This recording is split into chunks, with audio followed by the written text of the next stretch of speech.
I've got a little bit lost what part we're on with the videos, so I'll just carry this video on from the last one. It's probably going to cut in, or it might be a new video, I'm not 100%.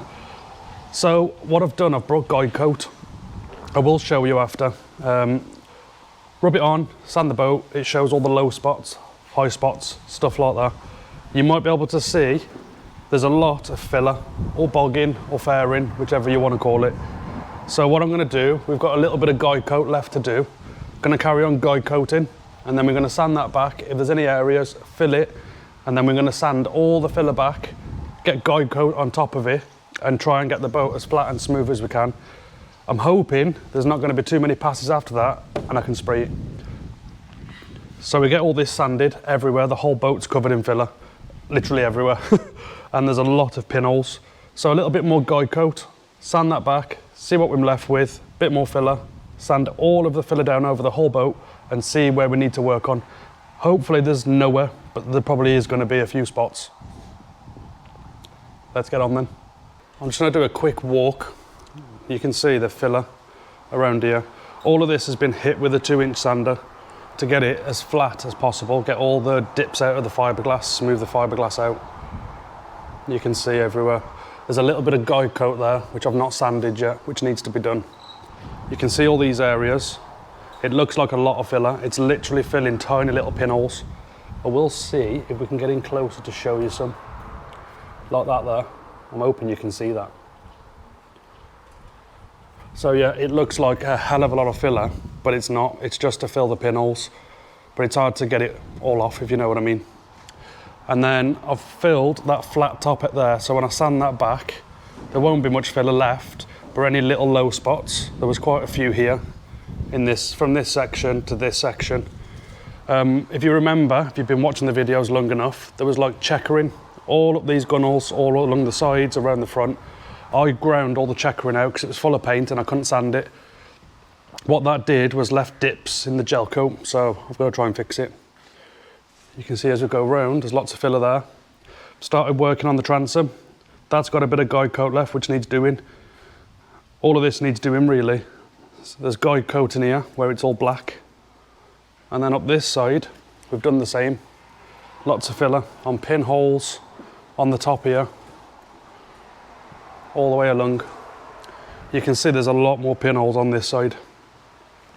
And then we're going to do some work up here, across here, there's pinholes, and then on top of the roof up there, which is pretty much done, to be fair. And then the ceiling, well, the roof of the cuddy, as you can see, everywhere is pretty much done. So the plan is now, I've sanded all of this with 120, all over, found more issues, filled them all, and now I'm going to hit it with 220. You might see a shine on this. That's because I've used 220. And it does look too shiny for paint, to be honest, but it worked on the whole fine. So this is guide coat. Comes with a sponge and there's black powder. I'm going to put it on the back here just so you can see how it works. There's little slots inside there. You can see the fine dust.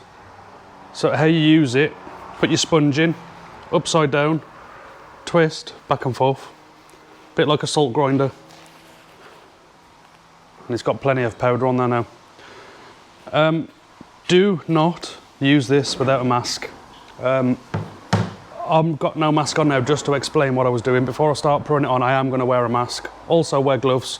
It's very, very, very fine black powder. It will be very dangerous for your lungs. You do not want to breathe it in. So I'll move the camera closer now and I'll show you how it works and what we're doing with it. For anybody that doesn't know, that is, a lot of you may know what it is, but for the ones that don't know, I'll show you. So I am going to be sticking a mask on now, so I ain't going to be able to talk properly. So I'll just apply it and then I'll talk to you after I've applied it.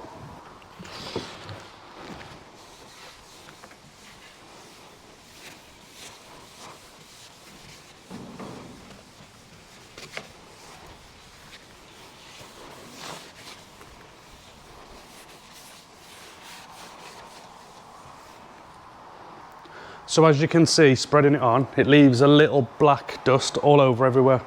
What this does, it highlights scratches. You get the scratches from sanding. So when you sand with 40 grit, 60, 80, 20, stuff like that, you leave deep scratches in the gel coat or the painted surface. So what you do is you go over it with 120, then you can go over it with 220, and you can remove those scratches.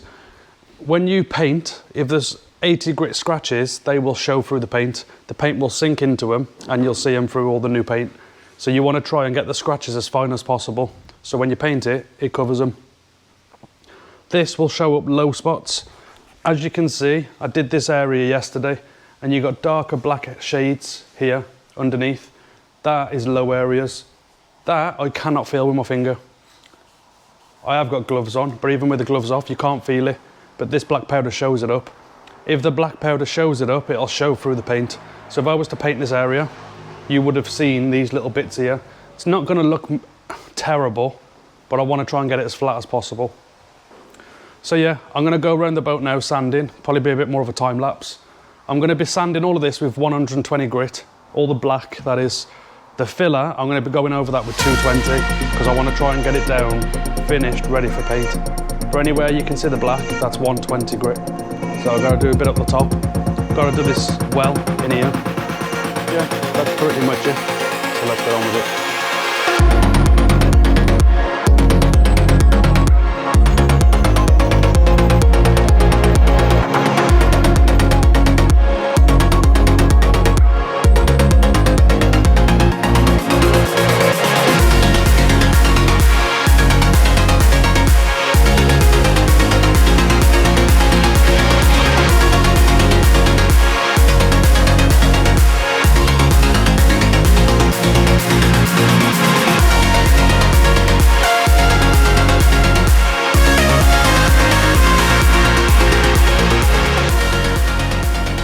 A little bit dark in the back of the shed. I've spent hours sanding. I've put guy coat over all the back end. I've sanded everywhere. So I'm going to go over it now with filler on the black areas. Ignore these parts because that's the rounded part. But there, this is quite a big low spot right here. So anywhere you can see the black shading, it's low spots. I'll show you inside the splash well now. Inside the splash well here, you can see these black spots are low spots. So we've got a few over here. You can see over there. There's not too many that side, but we've got a few. We've got a few down here. As you can see. On the back here, I've sanded this pretty smooth now right across because that was raw fiberglass. But we've got a low spot there and we've got quite a big low spot right there. So yeah, gonna get the filler out and do some filling work. So I've mixed the filler up the top. I don't want to put filler over the guide coat.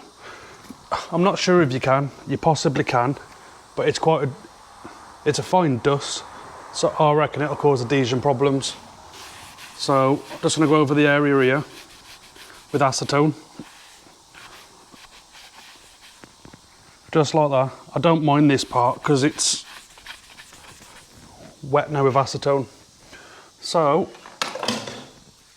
what I can do now is fill this area.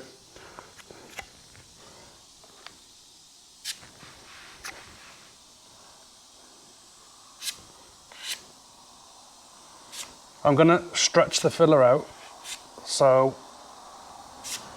it doesn't need to be here, but when I sand it, it'll go. When I sand it, it'll be easier to blend it back in. So I need to do a strip of filler around this whole edge all the way down. So I'll acetone it all quickly. I didn't want to acetone it before I mix the filler, so I don't forget where I've got to put it.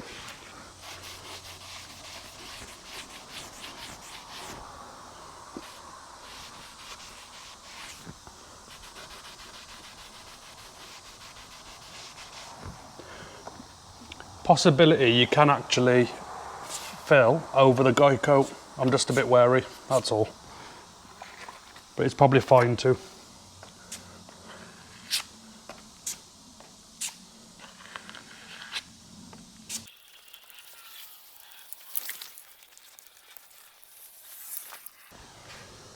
So yeah, just keep filling this area out. And get it as close as I can. It's not going to be perfect. I've already accepted that. To get this like perfect, it's going to take me a lot more time than what I'm spending on it now. I've got to get it painted. We're going to thicken this up just a bit because it was actually quite low.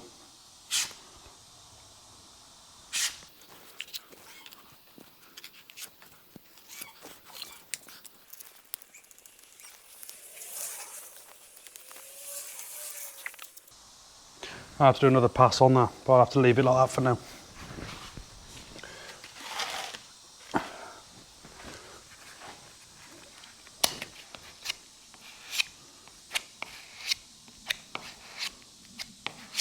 And this part is basically just pinholes. There isn't really any low spots in it.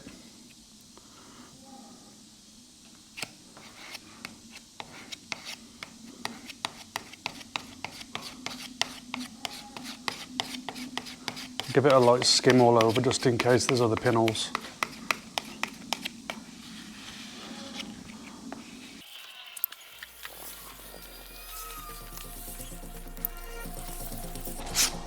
So what I'll do is put it on thick, use the straight edge and I can see where the low spot is. And I'll just build it up a little bit over the top.